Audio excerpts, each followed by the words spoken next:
February 1943. The air in the underground war rooms was thick with cigar smoke and dread. Winston Churchill stared at the dispatches from North Africa, his bulldog face set in a grimace.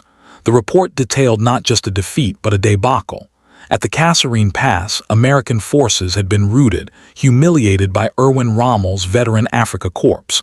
Over 2,000 casualties, tanks destroyed, soldiers fleeing in disarray. The United States Army, so full of promise and fresh vigor, had been handed a brutal lesson in modern warfare, and the news was spreading like a stain.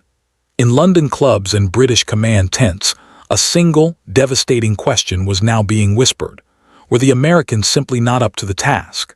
The entire Allied strategy for the war, a strategy built on the fulcrum of American manpower and industry, now trembled on the brink of disbelief.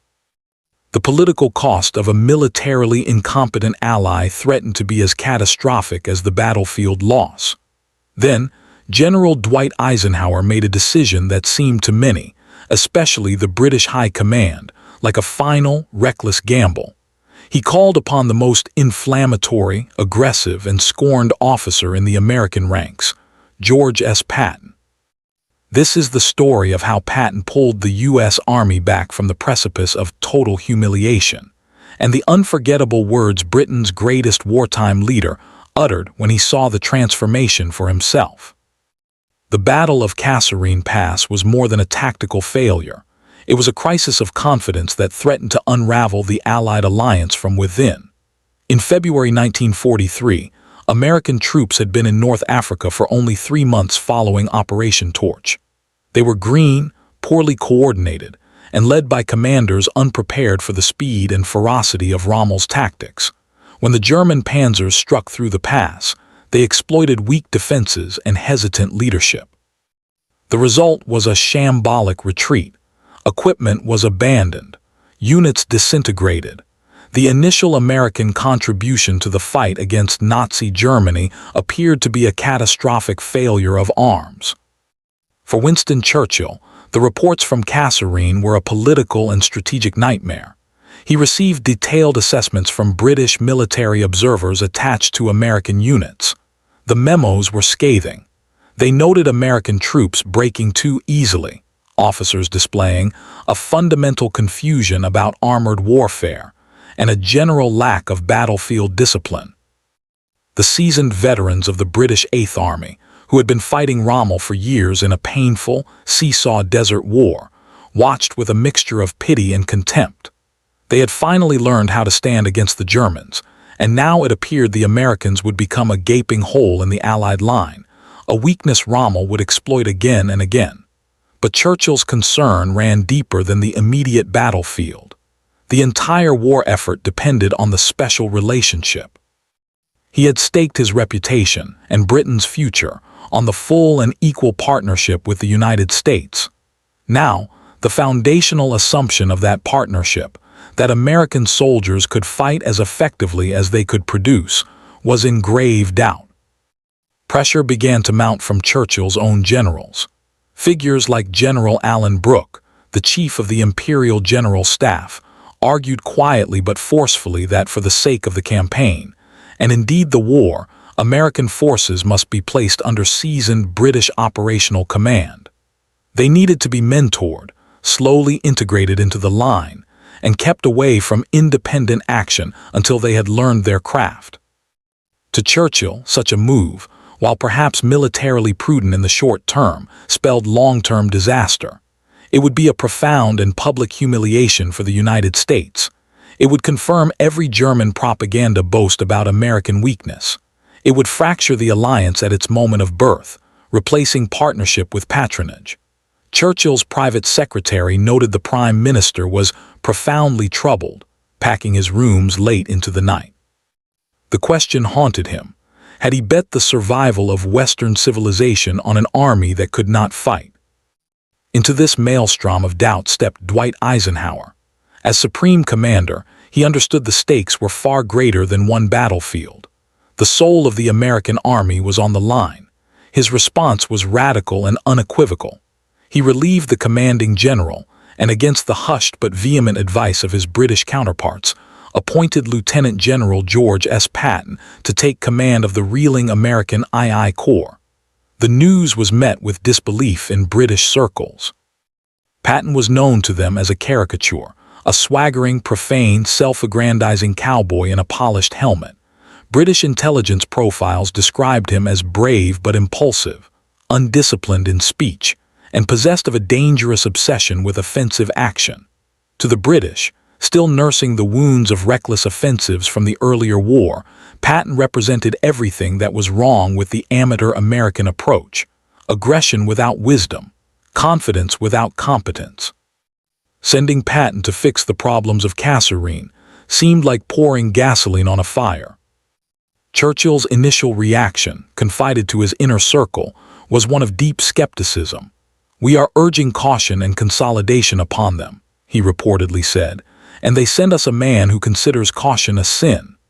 He sought the counsel of General Harold Alexander, the measured and aristocratic British officer commanding Allied ground forces in Tunisia. Alexander's private assessment was diplomatic but clear. He acknowledged Patton's energy but suggested the Americans needed steadying, not galvanizing. He feared Patton would attempt a dramatic, premature counterstroke to erase the shame of Kasserine, walking straight into another Rommel masterstroke and delivering the final, killing blow to American prestige. From the desert, Field Marshal Bernard Montgomery, the victor of El Alamein, sent his own, typically modest opinion. Montgomery believed warfare was a science to be methodically learned. He viewed the Americans as bumbling students and Patton as the worst possible teacher, one who would encourage them to cheat on the exam with ill-advised bravado. Montgomery predicted only further embarrassment. Churchill, therefore, faced a dire scenario. His most trusted military advisors predicted failure. The alliance was cracking under the weight of American inadequacy, and the proposed solution was a man who embodied the very traits that had caused the disaster. Yet Churchill was a politician as much as a strategist. He knew he could not openly oppose Eisenhower's decision.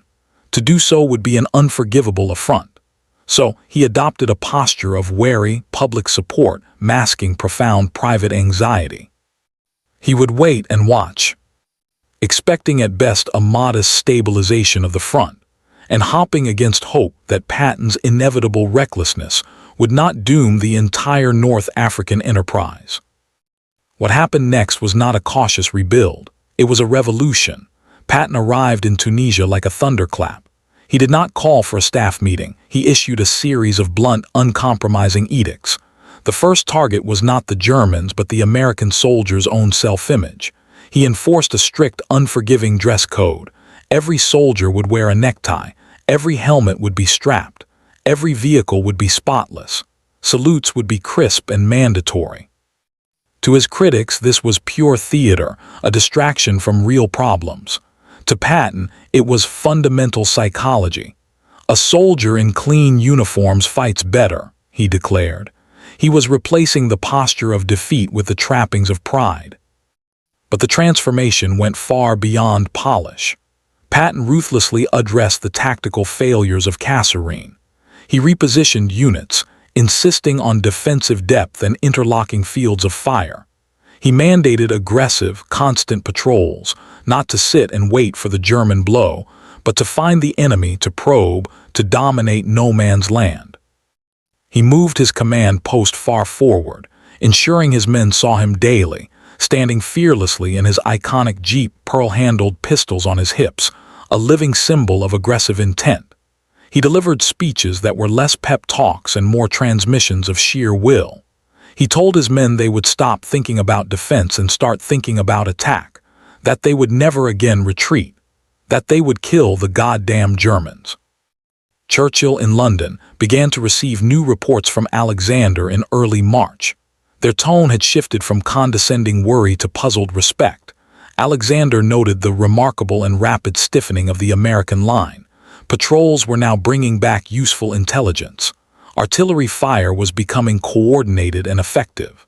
Most strikingly, the American attitude had changed from apprehensive to assertive. They were not just holding their ground, they were testing the enemy. Churchill read these dispatches with growing interest. Perhaps, he allowed himself to think, there was method to the American madness. The true test came at the end of March 1943 near the town of El Guettar. Rommel, seeking to repeat his Kasserine success, launched a powerful armored attack against Patton's positions. This time, the story was different. American anti-tank guns, well-sighted and bravely manned, held their ground. Artillery rained down with precision. Infantry did not break. And then Patton did what no one expected so soon after a crushing defeat. He ordered a counterattack. American tanks and infantry moved forward, not in a disordered rush, but in a coordinated assault. They drove the veteran German units back, inflicting heavy losses.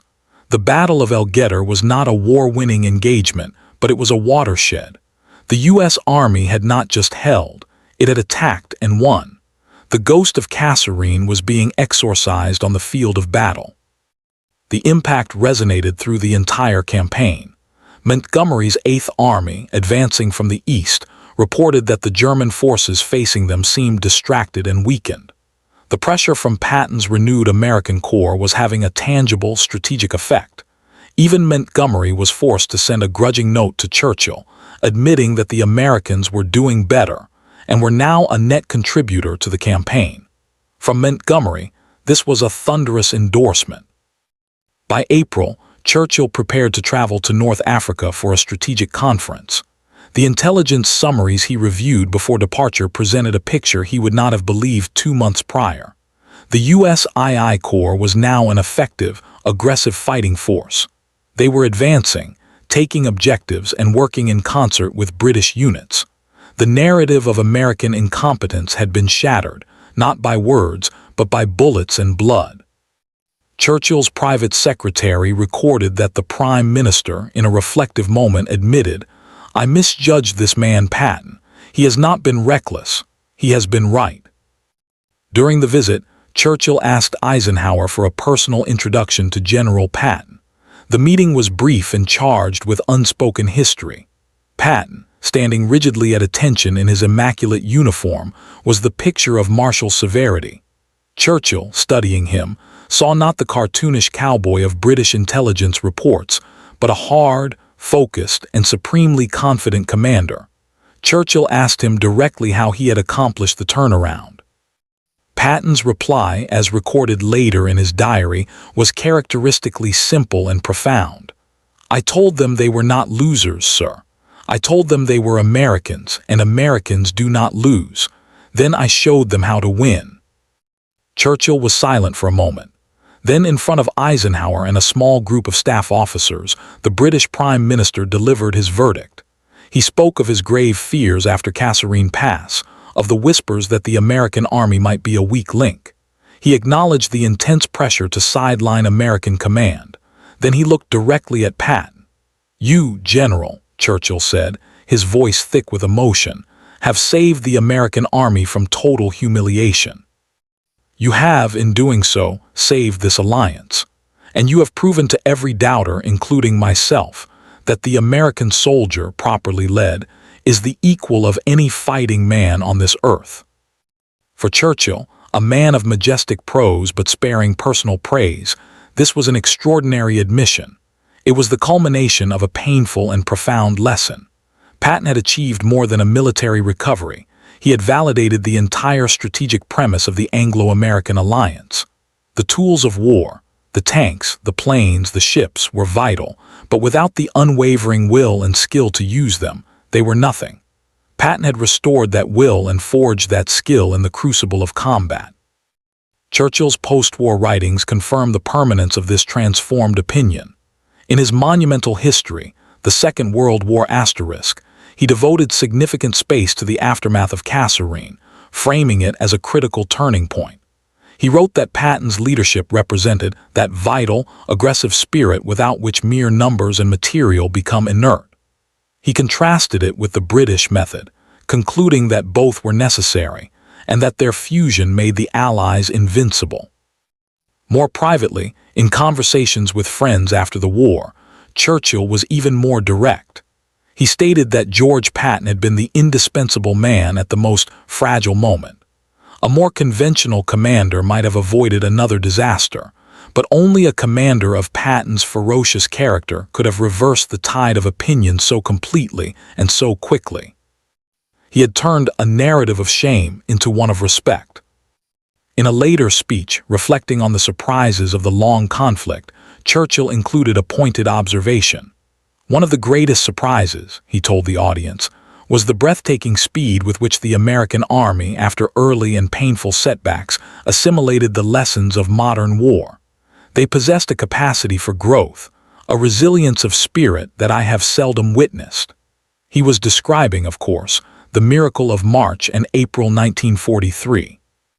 The lasting verdict was this: George S. Patton, the difficult, flamboyant, and relentless general, had pulled the United States Army back from an abyss. In doing so, he preserved the unity of the Allies and set a new, formidable standard for American arms. He forced the world, and especially its most seasoned skeptics, to look at the American soldier with new eyes. And for Winston Churchill, a leader who understood the weight of history, that lesson was so profound it demanded a direct and unforgettable acknowledgement. He looked at the man who had reversed the tide and said, simply, "You have saved them from total humiliation." In the context of war and alliance, no higher praise could be given.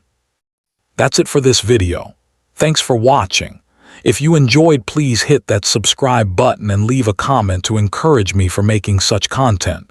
See you in the next video.